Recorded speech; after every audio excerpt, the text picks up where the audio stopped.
Well, some of you may know that there's a famous quote regarding advertising that was attributed to David Ogilvy, one of the founders of Ogilvy and Mather, which was, "I know that half my advertising budget is wasted, I just don't know which half." I think the same thing is true of the recruiting process in general. Half of our recruiting budget is wasted, we just don't know which half. So part of what's wrong with the industry is that from the vendor side, many vendors prefer smoke and mirrors to accountability. From the user side, or the corporate human resources side, many people prefer process over outcome and measurement. So our view is that what's wrong in the industry is that there is an emphasis on appearance and a failure at the level of authenticity. So let me just take one more minute, since I think that's what I've got left to make that clear. On the corporate human resources side, there's a fiduciary responsibility to the organization to deliver results in a timely, quality, cost-effective manner. Fiduciary responsibility on the vendor side is to generate as much revenue as possible. And there's friction there. For candidates, the interest is in finding career path as sustainable growth curve. For corporations, the interest is finding someone to fill the chair all too often. So the failures that we see are in accountability, they are in tracking, they are in measurement, but they're fundamentally about accepting responsibility for the process. And what that means to me is that those of you who control recruiting budgets ought to be very focused on what you're getting in return for it. So our view is that to the degree that these processes can be measured, accounted for, controlled, to that degree we're successful and we can make better decisions in the future.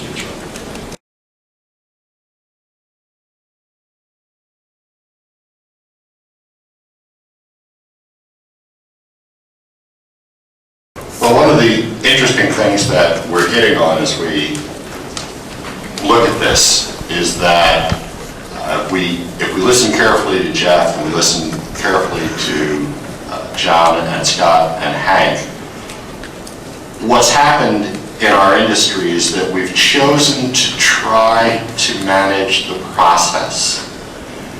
If you take Jeff's notion that the average recruiting function is a purchasing department, then you can understand the way in which the human interaction of developing a recruiting relationship has been reduced to a transaction.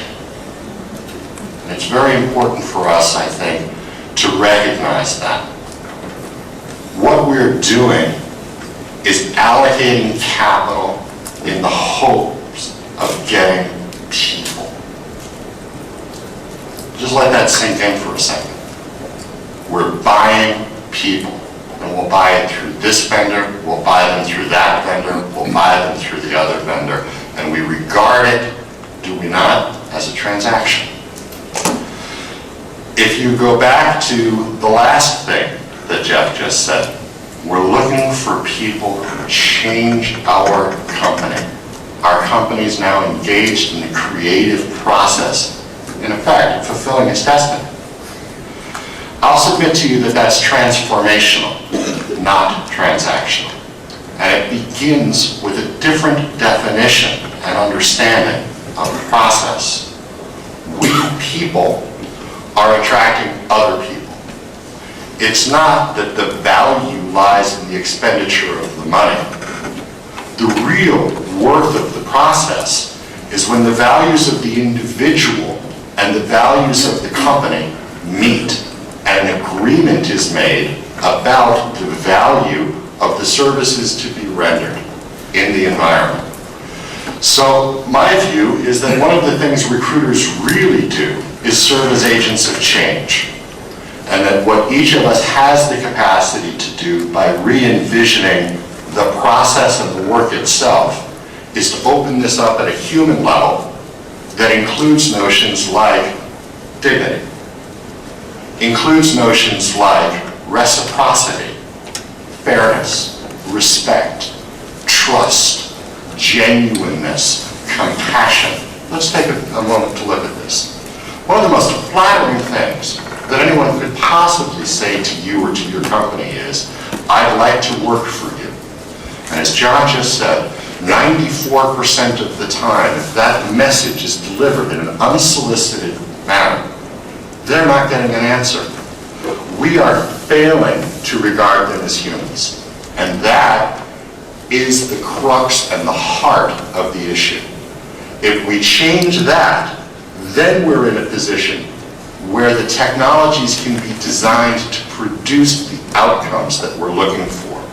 If instead what we're looking to do is shed responsibility, delegate authority, and get away from any possibility of blame when the hiring manager is upset about the outcome, of course we're going to have broken tools, broken processes. And by the way, I have a quick survey for you. Those who are here, who have been in the recruiting industry for 10 years or more, could you raise your hands again? Okay. Now keep your hands up. How many of you started in recruiting because you really liked people? How many of you still really like people? What I'm saying to you is, we have to get back to the place where we really like people and we're engaging and connecting at the fundamental human level. Then the technology, the job offer, the value, the resource pool, the sourcing techniques, they'll all take care of themselves because we started at the right place. We mean to do the right thing by the people we interact with and by the company we work for.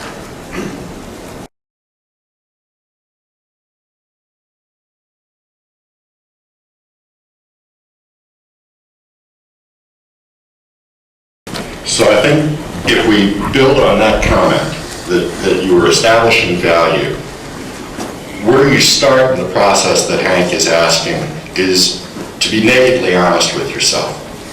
What's the recruiting culture in your organization? Are you an organization that really is focused on spending the least you can and getting the most you can and making the process as short as possible, and what matters to you is to reduce administrative burden and overhead, drive costs down, and capture efficiencies? If that's what you're about, then I'll suggest to you that you're a tier 1 organization. It's like factory farming. If instead what you're about is something closer to what Scott and John have talked about, which is delivering a total quality recruiting process to your hiring organization, then you're a tier 2 organization, right? You're not so much concerned about losing the extra dollar as a result of investing in a good tool, a good solution, or recruiter training and development. You're concerned about quality outcomes. Tier 2. Tier 3 is where the real juice is and where it can rain money for you as recruiting and staffing leaders. And that is recruitment for competitive advantage, where you have come to understand that the differential advantage in the marketplace, in your path to alignment with the senior executives in your marketplace to achieve the much vaunted and discussed strategic partnership between HR and the CEO or the C-level, is that if you deliver the best team, your company is going to have the best financial performance. So I think you begin with the notion of accepting where you are on those 3 tiers and saying to yourself, if we really are tier 1, how do we get to tier 2? Because tier 2 makes it possible for us to sell the business case to senior management that it is about the people. And that's what our industry needs. Hank talked about getting back to the traditional roots. John has talked about, in effect, high-tech, soft touch. We've heard from Scott about total quality, and we've heard from Jeff about the struggle of right-thinking HR people to get the resources they need inside the company.